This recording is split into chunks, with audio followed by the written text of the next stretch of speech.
So this is going to be what I call kind of our reader's theater. So I'm going to be reading kind of an account to you. And so I kind of created a PowerPoint to kind of give you something to look at, so you're not just listening to my melodious voice, that's a joke.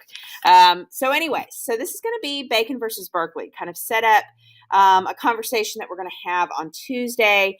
I did want to make a note that there's a couple of live pictures that come from historic Jamestown, and kind of these are pictures of part of that kind of organization.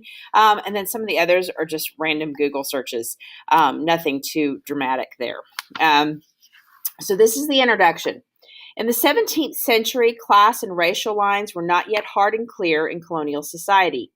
Virginia's 17th century society was very volatile. A high death rate made families unstable. Poor relations with Native Americans presented the constant threat of open war. Tobacco production exploited the land and required a large labor force. In 1676, these elements combined to produce a rebellion in Virginia. Bacon's rebellion was not, strictly speaking, a slave rebellion, but it did illustrate the class tensions in 17th century Virginia. The tensions between Native Americans and Englishmen erupted into open warfare in the 1670s. Governor William Berkeley responded with a series of defensive measures which many colonists considered weak. Public opinion demanded an all-out offensive against Native Americans, but Berkeley sought a peaceful settlement. In that atmosphere, Virginia colonists were ready to accept a new leader. In the spring of 1676, Nathaniel Bacon, a recently arrived English gentleman, stepped forward as a popular leader. In defiance of the governor, Bacon led an expedition against the Indians. Governor Berkeley responded by declaring that Bacon and his army were rebels. The ensuing conflict between Nathaniel Bacon and Governor Berkeley tore at the very core of Virginia society. Needing new recruits for his rebel army, Bacon offered freedom to indentured servants and to slaves who followed him. In September 1676, Bacon marched on the capital city of Jamestown and burned it to the ground. The army that he led included indentured servants, recently freed servants and slaves. Together with small planters, they struck a blow at the established large planters and the system of indentured and slave labor that made them rich. Bacon's sudden death from malaria on October 26 left his men without a strong leader, and the rebel movement lost some momentum. Bacon's offer of freedom to slaves and servants helped to unite Virginia's successful planters against him, as they feared the loss of the colony's labor force. King Charles II, who had not yet heard of Bacon's death, offered to pardon Bacon's men and sent 1,000 soldiers and a fleet of ships under the command of 3 commissioners to investigate the situation. Meanwhile, fighting continued and many rebels were captured.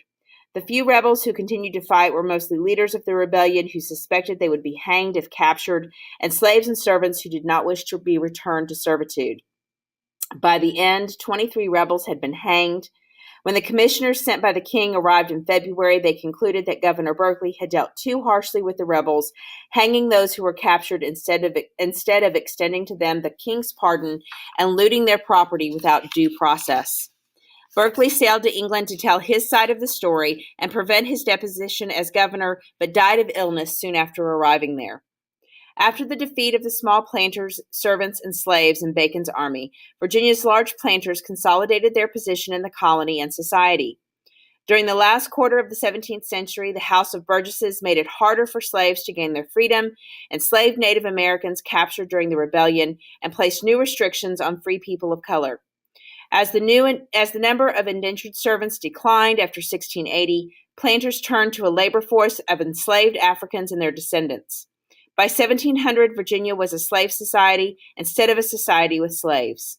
According to historian Anthony S. Parent, Bacon's rebellion was the last time blacks and whites would unite in common cause in such numbers in an attempt to change the society they were living in. So we will be analyzing the case of Bacon versus Berkeley based on the account of a gentleman by the name of Thomas Matthew. This shows you right here kind of a map of the area that we're talking about, where Jamestown is, kind of where Bacon's residence is, kind of the Chesapeake Bay. You can see where the James River, the York River, the Rappahannock are. So this is in Virginia. So Thomas Matthew is one of the men who lives in this particular area. And so this is his account that he publishes. The beginning, progress, and conclusion of Bacon's rebellion in Virginia and the years 1675 and 1676. About the year 1675, there appeared 3 prodigies in that country, which from the attending disasters were looked upon as ominous presages. The one was a large comet every evening for a week or more at the southwest, 35 degrees high, streaming like a horsetail westwards until it reached almost the horizon and setting towards the northwest. Another was flights of pigeons in breadth nigh a quarter of the mid-hemisphere, and of their length was no visible end, whose weights brake down the limbs of large trees whereon these rested at nights, of which the fowlers shot abundance and eat them. This sight put the old planters under more pretentious apprehensions, because the like was seen, as they said, in the year 1640, when the Indians committed the last massacre, but not after until that present year, 1675. The third strange appearance was swarms of flies about an inch long and big as the top of a man's little finger, rising out of spigot holes in the earth, which eat the new sprouted leaves off the tops of the trees without other harm, and in a month left us. My dwelling was in Northumberland, the lowest county on the Potomac River, Stafford being the utmost, where having also a plantation, servants, cattle, and my overseer, there had agreed with one Robert Hen to come thither and be my herdsman, when they lived about 10 miles above it. But on a Sabbath day morning in the summer anno of 1675, people in their way to church saw this hen lying thwart his threshold and an Indian without the door, both chopped on their heads and arms and other parts as if done with Indian hatchets. The Indian was dead, but Hen, when asked who did that, answered, the dogs, and soon died. Then a boy came out from under the bed where he had hid himself and told them Indians had come at the break of day and done those murders. From this Englishman's blood did by degrees arise Bacon's rebellion with the following mischiefs, which overspread all Virginia and twice endangered Maryland, as by the ensuing account evident. Of this horrid action, Colonel Mason, who commanded the regiment of foot, and Captain Brent, the troop of horse in that county, both dwelling 6 or 8 miles downward, having speedy notice, raised 30 or more men and pursued these Indians 20 miles up and 4 miles over that river into Maryland, where landing at the dawn of day, they found 2 small paths. Each leader with his party took a separate path, and in less than a furlong, either found a cabin which they silently surrounded. Captain Brent went to the Doge's cabin, as it proved to be, who, speaking the Indian tongue, called out, Macho Machio, wee ho. A council called presently, such being the usual manner with Indians. The king came trembling forth and would have fled, when Captain Brent, catching hold of his twisted lock, which was all the hair he wore, told him he was come for the murderer of Robert Hen. The king pleaded ignorance and slipped loose, whom Brent shot dead with his pistol. The Indians shot 2 or 3 guns out of the cabin, the English shot into it, and the Indians thronged out at the door and fled. The English shot as many as they could, and so they killed 10, as Captain Brent told me, and brought away the king's son of about 8 years old, concerning whom is an observable passage at the end of this expedition. The noise of the shooting awakened the Indians in the cabin which Colonel Mason had encompassed, who likewise rushed out and fled, and of whom his company, supposing that from the noise of shooting Brent's party to be engaged, shot, as the colonel informed me, 14 before an Indian came, who with both hands shook him friendly by one arm, saying, Susquehannas nitos, meaning Susquehanna, friend, and fled, whereupon he ran amongst his men, crying out, For the Lord's sake, shoot no more. These are our friends, the Susquehannas. After this unfortunate exploit of Mason and Brent, 1 or 2 being killed in the Stafford, boats of war were equipped to prevent excursions over the river, and at the same time murders being likewise committed in Maryland, by whom not known, on either side of the river, both countries raised their quotas of 1,000 men, upon whose coming before the fort the Indians sent out 4 of their great men, who asked the reason of that hostile appearance. What they said more or offered, I do not remember to have heard, but our two commanders caused them to be instantly slain, after which the Indians made an obstinate resistance, shooting many of our men and making frequent fierce bloody sallies. And when they were called to or offered parley, gave no other answer than, "Where are our 4 cockrouses, their great men?" These escaped Indians, forsaking Maryland, took their route over the head of that river and thence over the heads of the Rappahannock and York rivers, killing whom they found of the utmost plantations until they came to the head of the James River with Bacon and others. They slew Mr. Bacon's overseer, whom he had much loved, and one of his servants, whose blood he vowed to revenge if possible. In these frightful times, the most exposed small families withdrew into our houses of better numbers, which we fortified with palisades and redoubts. Neighbors and bodies joined their labors from each plantation to others alternately, taking their arms into the fields and setting sentinels. No man stirred out of door unarmed. Indians were, ever and anon, espied, 3, 4, 5, or 6 in a party lurking throughout the whole land. Yet, what was remarkable, I rarely heard of any houses burnt, though abundance was forsaken, nor ever of any corn or tobacco cut up, or other injury done, besides murders, except the killing of a very few cattle or swine. Frequent complaints of bloodsheds were sent to Sir William Berkeley, then governor, from the heads of the rivers, which were as often answered with promises of assistance. These at the heads of the James and York rivers, having now most people destroyed by the Indians' flight thither from the Potomac, grew impatient at the many slaughters of their neighbors, and rose for their own defense, who, choosing Mr. Bacon for their leader, sent oftentimes to the governor, humbly beseeching a commission to go against those Indians at their own charge, which his honor as often promised but did not send. The mysteries of these delays were wondered at, and which I had never heard could penetrate into any other than the effects of his passion, and a new not to be mentioned occasion of avarice, to both which he was, by the common vogue, more than a little addicted. Whatever were the popular surmises and murmurings, that no bullets should pierce beaver skins, and that rebel forfeitures would be loyal inheritances.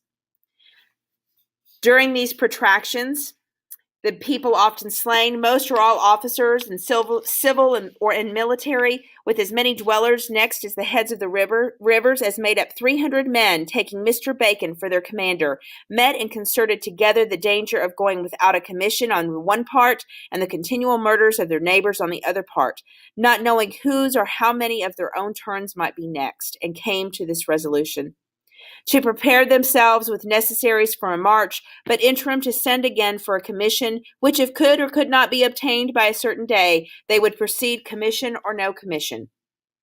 This day lapsing and no common come, they marched into the wilderness in quest of these Indians, after whom the governor sent his proclamation, denouncing all rebels who should not return within a limited day, whereupon those of estates obeyed. But Mr. Bacon, with 57 men, proceeded until their provisions were near spent, without finding enemies, when they came nigh a fort of Friend Indians on the other side of the branch of the James River. They desired a relief offering payment, which these Indians kindly promised to help them with on the morrow, but put them off with promises until the 3rd day, so as having then eaten their last morsels, they could not return, but must have starved in the way homeward. And now 'twas suspected these Indians had received private messages from the governor, and those to be the causes of these delusive procrastinations. Whereupon the English waded shoulder deep through that branch to the fort palisades, still entreating and tendering pay for victuals. But that evening a shot from the place they left on the other side of that branch killed one of Mr. Bacon's men, which made them believe those in the fort had sent for other Indians to come behind them and cut them off. Hereupon they fired the palisades, stormed and burnt the fort and cabins, and with the loss of 3 English, slew 150 Indians. From hence they returned home, where writs were come to elect members for an assembly, when Mr. Bacon was unanimously chosen for one, who coming down the river was commanded by a ship with guns to come on board, where waited Major Hone, the high sheriff of Jamestown, ready to seize him, by whom he was carried to down to the governor, received with a surprising civility in the following words: "Mr. Bacon, have you forgot to be a gentleman?" "No, may it please your honor," answered Mr. Bacon. "Then," replied the governor, I'll take your parole," and gave him his liberty. In March 1675-76, writs came up to Stafford to choose their 2 members for an assembly to meet in May. When Colonel Mason and Captain Brent and other gentlemen of that county invited me to stand as a candidate, a matter I little dreamt of, having never had inclinations to tamper in the precarious intrigues of government, and my hands being full of my own business, they presented several cogent arguments, and I having considerable debts in that county, besides my plantation concerns, where, in one and the other, I had much more severely suffered than any of themselves by the Indian disturbances in the summer and winter foregoing, I held it not then discreet to disoblige the rulers of it. So Colonel Mason with myself were elected without objection. He, at the time convenient, went on horseback. I took my sloop, and the morning I arrived to Jamestown after a week's voyage, was welcomed with strange acclamations of "All's over, Bacon is taken," and having not heard at home of the southern commotions, other than rumors like idle tales of one Bacon risen up in rebellion, nobody knew for what, concerning Indians. The next forenoon, the assembly being met in a chamber over the general court and our speaker chosen, the governor sent for us down, where his honor, with a pathetic emphasis, made a short, abrupt speech wherein were these words: "If they had killed my grandfather and grandmother and my father and my mother, and all my friends, yet if they had come to treat of peace, they ought to have gone in peace and sat down." The 2 chief commanders at the aforementioned siege, who slew the 4 Indian great men, being present in part of our assembly.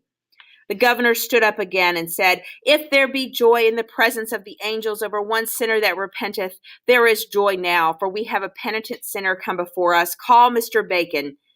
Then did Mr. Bacon, upon one knee at the bar, deliver a sheet of paper confessing his crimes and begging pardon of God, the king, and the governor, whereto, after a short pause, he answered, "God forgive you, I forgive you," thrice repeating the words. When Colonel Cole, one of the council, said, "And all that were with him," "Yea," said the governor, "and all that were with him," 20 or more persons being then in irons, who were taking coming down in the same and other vessels with Mr. Bacon. About a minute after this, the governor, starting up from his chair a 3rd time, said, "Mr. Bacon, if you will live civilly but till the next quarter court," doubling his words, "but till the next quarter court, I'll promise to restore you again to your place," there pointing with his hand to Mr. Bacon's seat, he having been of the council before these troubles, and though he had been a very short time in Virginia, but was deposed by the foresaid proclamation. And in the afternoon, passing by the court door, in my way up to our chamber, I saw Mr. Bacon in his quondam seat, with the governor and council, which seemed a marvelous indulgence to one whom had so lately been prescribed a rebel. The governor had directed us to consider means for security from the Indian insults, and to defray the charge, etc., advising us to be aware of 2 rogues amongst us, naming Lawrence and Drummond, both dwelling at Jamestown, and who were not at the Piscataway siege. While some days passed in settling the quota of men's arms and ammunition, provisions, etc., each county was to furnish. One morning, early, a bruit ran about the town, "Bacon is fled! Bacon is fled!" Whereupon I went straight to Mr. Lawrence, which Lawrence, complaining loudly of the governor, bore him a grudge, and now shaking his head, said, "Old treacherous villain, and that his house was scorched that morning at daybreak, but Bacon was escaped into the country, having intimation that the governor's generosity in pardoning him and his followers and restoring him to his seat in the council were no other than previous ways to amuse him and his adherents, to circumvent them by stratagem, for as much as the taking Mr. Bacon again into the council was first to keep him out of the assembly, and in the next place the governor knew the country people were hastening down with dreadful threatenings to double revenge.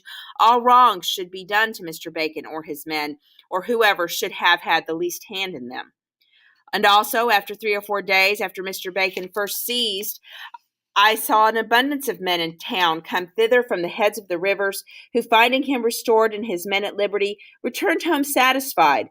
A few days after which the governor, seeing all quiet, gave our private warrants to take him again, intending, as was thought, to raise the militia, and so to dispose things as to prevent his friends from gathering any more into a numerous body and coming down a second time to save him. In less than an hour or more, Mr. Bacon came with a file of Fusiliers on either hand near the corner of the State House, where the governor and council went forth to him. We saw from the window the governor open his breast, and Bacon strutting betwixt his two files of men, with his left arm on a kenbow, flinging his right arm every way, both like men distracted. And if in this moment of fury that enraged multitude had fallen upon the governor and council, we of the assembly expected the same immediate fate. I stepped down, and amongst the crowd of spectators found the seamen of my sloop, who prayed me not to stir from them, when in 2 minutes the governor walked towards his private apartment, a quoit's cast distant at the other end of the State House.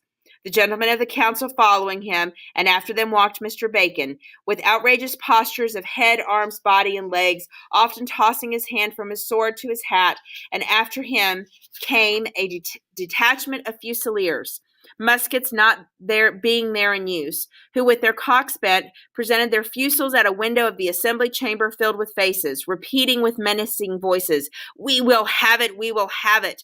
Half a minute, when as in one of our house a person known to them shook his handkerchief out the window, saying, "You shall have it, you shall have it," 3 or 4 times. At these words they sat down their fusils, unbent their locks, and stood still until Bacon, coming back, followed him to their main body. In this hubbub a servant of mine got so nigh as to hear the governor's words, and also followed Mr. Bacon, and heard what he said, who came and told me that when the governor opened his breast, he said, "Here, shoot me, for good fair mark, shoot," often rehearsing the same without any other words. Whereto Mr. Bacon answered, "No, may it please your honor, we will not hurt a hair of your head, nor by any other man's. We are come for a commission to save our lives from the Indians, which you have so often promised, and now we will have it before we go." Colonel Spencer, being my neighbor and intimate friend and prevalent member in the council, I prayed him to entreat the governor that we might be dissolved, for that was my first and should be my last going astray from my wonted sphere of merchandise and my other private concernments into the dark and slippery meanders of court embarrassments. He told me the governor had not then determined his intention, but he would move his honor about it, and in 2 or 3 days we were dissolved, which I was most heartily glad of, because of my getting loose again from being hampered amongst those pernicious entanglements in the labyrinths and snares of state ambiguities, and which until then I had not seen the practice nor the dangers of, for it was observed that several of the members' secret badges of distinction fixed upon them as not docile enough to gallop the future races. That court seemed disposed to lead them, whose maxim I had oft times heard whispered before, and then found confirmed by divers considerate gentlemen, that the wise and the rich were prone to faction and sedition, but the fools and the poor were easy to be governed. Here, resting a few days, they concerted the burning of the town, wherein Mr. Lawrence and Mr. Drummond, owning the 2 best houses save one, set fire each to his own house, which example the soldiers following laid the whole town, with church and state house, in ashes, saying the rogues should harbor here no more. On these reiterated molestations, Bacon calls a convention at Middle Plantation, 15 miles from Jamestown, in the month of August 1676, where an oath with 1 or more proclamations were formed, and writs by him issued for an assembly. And the oaths or writs I never saw, but one proclamation commanded all men in the land, on pain of death, to join him, and retire into the wilderness upon arrival of the forces expected from England, and oppose them until they should propose or accept a treat of an accommodation, which we who lived comfortably could not have undergone, so as the whole land must have become an Alsadama, if God's exceeding mercy had not timely removed him. Mr. Bacon now returns from his last expedition sick of a flux, without finding any enemy Indians, having not gone far by reason of the vexations behind him, nor had he one dry day in all his marches to and fro in the forest, whilst the plantations, not 50 miles distant, had a summer so dry as stinted the Indian corn and tobacco, etc., which the people ascribed to the pawings or the sorceries of the Indians. In a while Bacon dies, and was succeeded by his lieutenant general, Ingram, who had one Wakelet next in command under him, whereupon hastened over the governor to York River, and with him they articled for themselves and whom else they could, and so submitted and were pardoned, exempting those nominated and otherwise prescribed, in a proclamation of indemnity, the principal of whom were Lawrence and Drummond. Bacon's body was so made away as his bones were never found to be exposed on a gibbet as was purposed, stones being laid in his coffin, supposed to be done by Lawrence. Near this time arrived a small fleet with a regiment from England, Sir John Barry Admiral, Colonel Herbert Jeffreys, commander of the land forces, and Colonel Morrison, who had been 1 year a former governor. There, all three joined in a commission with or to Sir William Berkeley, and soon after, when a general court and also an assembly were held. Some of our former assembly, with so many others, were put to death. Diverse whereof were persons of honest reputations and handsome estates, as that the assembly petitioned the governor to spill no more blood. And Mr. Presley, at his coming home, told me he believed the governor would have hanged half the county if they had let him alone. The first was Mr. Bland, whose friends in England had procured his pardon to be sent over with the fleet, which he pleaded at his trial was in the governor's pocket. Though whether 'twas, or how it came there, I know not, yet did not hear it 'twas openly contradicted. But he was answered by Colonel Morrison that he pleaded his pardon at sword's point, which was looked upon an odd sort of reply, and he was executed. As was talked by private instructions from England, the Duke of York having sworn, by God, Bacon and Bland should die. The closing excerpt from Thomas Matthew. The governor went in the fleet to London, whereby command from his majesty or spontaneous I did not hear, leaving Colonel Jeffreys in his place, and by next shipping came back a person who waited on his honor in his voyage until his death, from whom a report was whispered about that the king did say, that old fool has hanged more men in that naked country than he had done for the murder of his father, whereof the governor, hearing, died soon after without having seen his majesty, which shuts up this tragedy. So this is the kind of reader's theater. And so I wanted to kind of go back a little bit and kind of explain some of these excerpts. So excerpt 1, first off, is talking about some unusual occurrences. You're talking about a comet in the sky. You're talking about swarms of pigeons. And you're talking about these flies that are really, really big and burrow into the ground. Most notably, the pigeons, the older people said, the last time we had pigeons like this, it was in the 1640s, right before the Indians attacked us.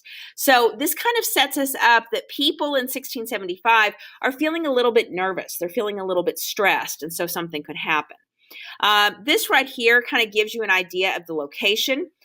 So you have right here, this is where Matthew lives, kind of gives you an idea. This shows you where Jamestown is. And it's up around here that Robert Henn is murdered. And when he talks about the heads of the river with the Indian tribes, he's talking about this area over here. So essentially what he's saying is that the Indians had come in towards the coast and had murdered Robert Henn, and this child kind of gives testimony of this, right? We go from that to the account of Colonel Mason. You have Colonel Mason and Colonel Brent, who basically attack a group of Indians whom they think are the Doeg Indians. They think they're responsible for the murder of Robert Henn, only to find out that they're actually Susquehannas, who are a friendly tribe, a tribe that would have traded with them for furs and that kind of thing. And so when they find that out, it's kind of like, oh my gosh, huge mistake. Like, how did we let this happen? So you have the beginning of this tension. So not only have you had an exchange with the Doegs, but now you've had the murder of Susquehanna Indians as well. So then you go into excerpt 4. So you've started to have this conflict with the Native American population. And what happens is that Bacon's overseer is murdered. This is after the murder of Robert Henn, after the exchange that Colonel Mason, where he gets confused and attacks a friendly tribe. So we don't know for sure what Indian tribe kills Bacon's overseer. We just know that Bacon's overseer is murdered, and that this upsets Bacon. Now, note that Bacon's residence is up here at the head of the river. So when I'm talking about the difference between being on the frontier, this is what they mean by a frontier, right? So this is the coast. So your wealthier planters, the ones that were here first, would be on this area that's close to the coastline. Those that have been here later are going to be farther out, farther towards the end of the river. They still might have access to the river, but it's a much longer trip, and they're much farther away. And again, they're much more, if you go back, you can see there's a lot more contact likely with native populations. And so that's part of the anxiety there. So you go from the murder of Bacon's overseer to we have this discussion about how people responded initially. You have families getting together, kind of housing up together so that they can protect themselves, putting palisades. They leave their fields kind of undeveloped, right, because they're so afraid that they're going to get murdered by native populations. They send messages to William Berkeley saying, please, can't you do something? Can't you do something? And he says, oh, yes, I'll do something. I'll take care of it for you, right? And so, and it's interesting that Matthew kind of makes the note that even though they were terrified of these Indians and they weren't taking care of their land, you're actually not having any damage being done, right? The Indians really aren't kind of roaming all over the place wreaking havoc. So there's an immediate contrast between the message that Bacon's going to deliver about this constant havoc that the native populations are wreaking, when that's not necessarily the case based on Thomas Matthews' account. So now we see that there's this argument about that there's some slaughters happening over here in this part and the frontier, and the concern is that Bacon has gone to the governor and said, please, can't you help us? And the governor doesn't seem to be very inclined to do that, right? He doesn't want to give them a commission to go after the native population. And, people are pretty frustrated at this. And what Matthew says is he basically accuses in Excerpt 6 that Berkeley is greedy, right? That he's greedy and he doesn't want to lose any fur profits and he doesn't want to create problems with the native population. And so this is why he's not giving this kind of commission.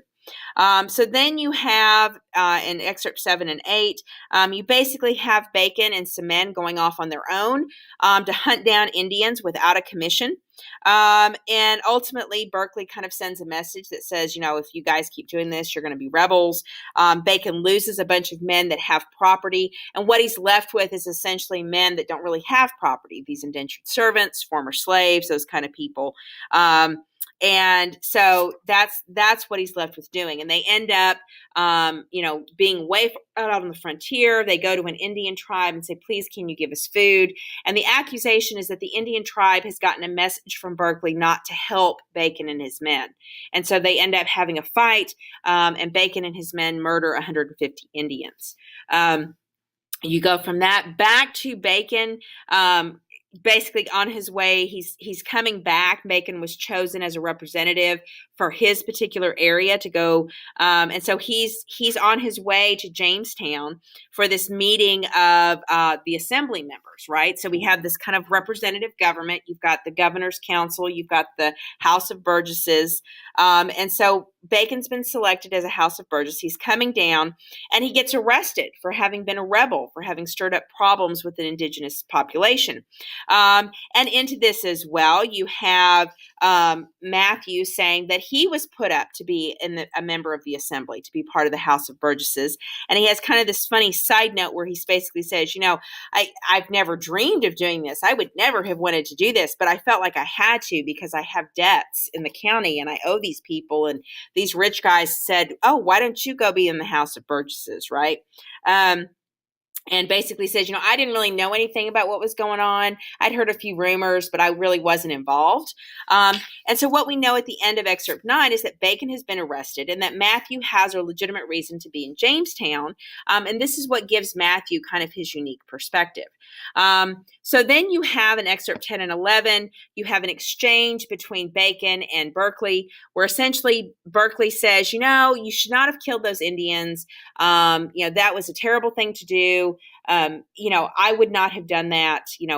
I can't believe this. He goes, but if you will repent, if you will ask forgiveness for having broken the law, for having gone off without a commission, then I will forgive you. And so they basically say, okay, fine. He bends the knee. He says, please forgive me. They forgive all the people that are with him. And basically the governor says, Mr. Bacon, if you'll live quietly for the next few months, then basically you'll be restored back to your place on the governor's council. And of course, Matthew makes this observation, how unusual it is for Bacon to have a seat on the governor's council because he hasn't been in Virginia very long. Now, understand that Bacon and Berkeley have kind of a relationship through marriage. I think he's married to his niece or something like that. Bacon is. And so you kind of have Matthew observing that Bacon was sitting down with Berkeley in the governor's council. And he was like, wait a minute, he's supposed to wait a few months. Like, what's going on? This seems a little bit shady. And then there's two guys that are hanging around named Lawrence and Drummond. And he recognizes that they might be up to no good. And he has some concerns about them. So then you have, so they're taking care of business in Jamestown. And basically what happens is they're kind of trying to figure out, they've raised a militia to handle the Indian threat, and they're doing that. And then all of a sudden they hear this, somebody screaming, Bacon's run away, oh my gosh. And basically Lawrence is complaining that the house, that Berkeley's house has been burned down, that Bacon has fled, that Bacon had found out that Berkeley was only kind of putting him off because he'd heard there were a bunch of people heading down, from the frontier coming into Jamestown to kind of protect Bacon. And so this was Berkeley's way of keeping those people from coming into Jamestown by pardoning him, supposedly. But he really had no intent of maintaining that pardon. And that this is why Bacon flees. This is why they burn down Berkeley's house, and all that kind of stuff, right? And Matthew kind of has a side note where he says, I did see a lot of strange people right away, but they kind of went back home. So maybe that was true, right? Maybe Berkeley really was kind of playing a game there and pretending that he was going to pardon Bacon when he really was not. So then what will happen is that Bacon comes back after having run away. He comes back with kind of an armed force. And this armed force, he starts kind of arguing back and forth. And from Matthew's perspective, he's way far back, so he can't quite hear what's going on. So later on, he finds out from one of his servants exactly what was said. And so kind of the gist of it is you have Bacon and Berkeley kind of arguing back and forth. They go into the State House, and you have all the soldiers that are with Bacon take their fusiliers, their guns, and they aim it at the building, right? And they're demanding, we will have it. They're talking about their commission to go hunt Indians. And so this is kind of a way of them kind of circumventing this accusation of being rebels. And so then all of a sudden you see somebody wave a handkerchief and they're, oh yes, you will have it. And out comes Bacon and Berkeley. Bacon's happy because he's got his set of, he's got his commission. And according to the servant, what had happened was that Berkeley said, here, shoot me, right here. And he opened his arms and said, take a look at my chest, shoot me right there. And Bacon said, no, I don't want to shoot you. I just want my commission, to protect us from the Indians, right? And so this is, you kind of have this weird exchange. Bacon leaves, and what will happen is that, Matthew basically says, hey, I want to leave. I'm ready to go. Will you go talk to the governor, see if he'll give us permission to break apart the assembly? So you have them doing that, and Matthew is kind of being critical of these rich planters. So in other words, there's kind of this slight there where he says, these rich people that have all this land, this is politics between this group of people. It has nothing to do with me, right? And so what will happen is a few days later, after Matthew has left, apparently Bacon comes marching back on Jamestown, and Lawrence and Drummond, who own two of the homes in Jamestown, set fire to that. The rest of Bacon's force sets fire to all of Jamestown, and they burn it down, right? After they've burned down Jamestown, they retreat to another plantation about 15 miles south of Jamestown. And basically, what you have is Bacon calling up people to come join him and fight for independence, fight for freedom, fight to overturn the corrupt rule of Berkeley and some of these wealthy planters. And then Matthew goes on to say that, if it hadn't been for God's intervention, we could have had a civil war, and this would have been horrible and terrible and all this kind of stuff. So then the next thing that will happen is that Bacon comes, he's running around the countryside. Matthew tells us that the weather has been really awful. He's had nothing but constant rain, and that he gets sick and he dies. That the guys that replace him as lieutenant general and the guy underneath him go back to Berkeley, and they basically beg for a pardon, asking, to be forgiven and that kind of thing. And so you kind of have them doing this. And then about this time, this small fleet with the commissioners arrives, and they find out that indeed what had happened was that Berkeley had put some of these rebels to death, and that he had executed them. There's one apparently named Mr. Bland that was part of kind of the core leadership of Bacon, who was put to death, who supposedly had a pardon, and what the suggestion is that Berkeley had ignored the pardon. So you basically have a number of people being killed. And then at the very end of it, you have this idea that the governor then goes to England to defend himself to the king, to say, don't remove me as governor. I know the commissioner said that I overreacted. I shouldn't have executed all these guys. But ultimately, I was just trying to do the right thing, and it was all a big misunderstanding. But then he dies before he gets a chance to talk to the king. So what's interesting about this is not only the tension between the wealthy planters that are that exist on this coastal part. This is where Berkeley's going to be living, and those people. So you've got some jealousy about this, and then you've got also some. You've got the frustration of the people that live out on the frontier, which is where Bacon lives, right? Because they feel much more vulnerable. You have somebody like Matthew, who clearly is critical of Berkeley, right? He doesn't trust Berkeley. He doesn't trust these rich planters on the governor's council. He sees them as kind of corrupt and kind of selfish and greedy. And yet at the same time, he's not crazy about what Mason and Brent and Bacon are doing, right? He's got concerns about that as well. So you've really got kind of a neutral voice, kind of presenting this story as to what's happening. And it's hard for us to kind of figure out who's really to blame. Was it really Berkeley and his behavior? Was it Bacon's behavior going around without a commission, stirring up trouble with the native population? Exactly what's going on here. And so you've got kind of this hot mess. And so that's what we're going to be talking about in class. We're going to look, and I think I'm going to attach these along with this in case you want to go ahead and jump ahead.